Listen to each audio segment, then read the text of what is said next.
Wayanad ദുരന്തമുഖത്ത് report ചെയ്യുന്ന മാധ്യമങ്ങൾ ഒരിടവേളയ്ക്ക് ശേഷം ഉത്തരവാദിത്തപൂർണമായ മാധ്യമ പ്രവർത്തനമാണ് നിർവഹിച്ചു വരുന്നത്. ആ സ്തുത്യർഹമായ സേവനം ചെയ്യുന്നതിനിടെ ആ ജോലിയിൽ കുറച്ചുകൂടി ജാഗ്രത പുലർത്തേണ്ട ഒരു നിർദ്ദേശം മന്ത്രി വീണ ജോർജ് സോഷ്യൽ മീഡിയയിൽ കുറിച്ചിട്ടുണ്ട്. പ്രത്യേക സാഹചര്യത്തിൽ പ്രതികരണങ്ങൾ എടുത്തു പോകുന്ന ദൃശ്യമാധ്യമ പ്രവർത്തകർ സ്വാഭാവികമായിട്ടും ആ ദുരന്തത്തിന്റെ വ്യാപ്തി മറ്റുള്ളവരിലേക്ക് എത്തിക്കാൻ വേണ്ടി എല്ലാത്തരം പ്രതികരണങ്ങൾക്കും മൈക്ക് നീട്ടാറുണ്ട്. അത്തരക്കാർ ഇനി ഒന്ന് ശ്രദ്ധിക്കേണ്ട കാര്യമാണ് വീണ ജോർജ് പങ്കുവച്ചിരിക്കുന്നത്. ദുരന്തമുഖത്തെ ചില ചോദ്യങ്ങൾ കുട്ടികൾക്കുണ്ടാക്കാവുന്ന മാനസിക സംഘർഷത്തെക്കുറിച്ച് മനസ്സിലാക്കാൻ വേണ്ടിയാണ് ആ പോസ്റ്റ്. അത് ഈ ദുരന്തമുഖത്ത് നിൽക്കുന്ന മാധ്യമപ്രവർത്തകർ ഉറപ്പായും ശ്രദ്ധിക്കേണ്ട കാര്യമാണ്. വീണ ജോർജ് പങ്കുവച്ച സോഷ്യൽ മീഡിയ പോസ്റ്റ് ഇങ്ങനെയാണ്: ഇതൊരു അഭ്യർത്ഥനയാണ്. പൊതുവിൽ വയനാട് ദുരന്തത്തിൽ കേരളത്തിലെ മാധ്യമങ്ങൾ അഭിനന്ദനാർഹമായ നിലയിലാണ് പ്രവർത്തിക്കുന്നത്.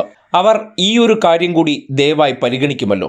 ഏതൊരു ദുരന്തത്തിലും എന്താണ് സംഭവിച്ചതെന്ന് ദയവായി കുട്ടികളോട് ചോദിക്കാതിരിക്കുക.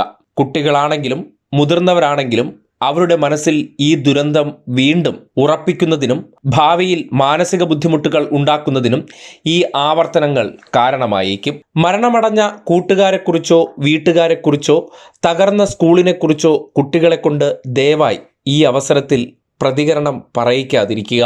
കുഞ്ഞുങ്ങളുടെ ഐഡന്റിറ്റി ഡിസ്ക്ലോസ് ചെയ്യുന്നുണ്ടെങ്കിൽ അവരുടെ മാതാപിതാക്കളുടെയോ രക്ഷകർത്താക്കളുടെയോ അനുവാദത്തോടെ മാത്രം ചെയ്യണം. ഈ വ്യക്തിയുടെ ഈ ബന്ധു മരിച്ചു എന്ന രീതിയിൽ ദുരന്തത്തിനിരയായവരെ കുറിച്ച് പറയാതിരിക്കുക. ചിലപ്പോൾ അവർ അത് അറിഞ്ഞിട്ടുണ്ടാകില്ല.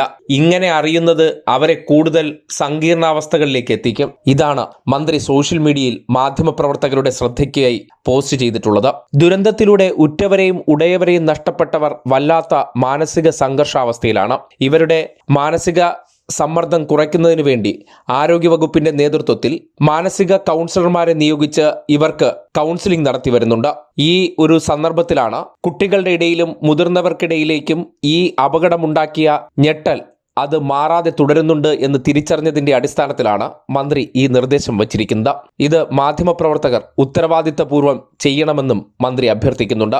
അത് ആ മേഖലയിൽ നിന്ന് ഈ ഒരു അവസ്ഥ കടന്നു വന്നവരെ തിരിച്ച് ജീവിതത്തിലേക്ക് കൊണ്ടുവരാൻ വേണ്ടിയുള്ള ഒരു നിർദ്ദേശമായി തന്നെ പരിഗണിക്കേണ്ടതുണ്ട്. വീണ്ടും വീണ്ടും ആ ദുരന്തത്തെക്കുറിച്ച് ഓർക്കുന്നതും ഉറ്റവരെയും ഉടയവരെയും കുറിച്ചുള്ള ചോദ്യങ്ങൾ ഉണ്ടാകുമ്പോൾ അത് സൃഷ്ടിക്കുന്ന മാനസിക സംഘർഷം വളരെ തീവ്രമാണ്. അതിൽ നിന്ന് അവർക്ക് മുക്തി നേടാൻ വീണ്ടും കൂടുതൽ സമയം എടുക്കേണ്ടി വരും. അതിനാൽ പതിയെ പതിയെ അതിൽ നിന്ന് മുക്തരായി വരുന്നവരുടെ അടുത്തേക്ക് ഇത്തരം ചോദ്യങ്ങൾ ഒഴിവാക്കണമെന്ന വളരെ അനുഭാവപൂർവമായ ഒരു നിർദ്ദേശമാണ് മന്ത്രി മുന്നോട്ട് വച്ചിട്ടുള്ളത്. ഉറപ്പായും അത് പരിഗണിക്കേണ്ട കാര്യം തന്നെയാണ്.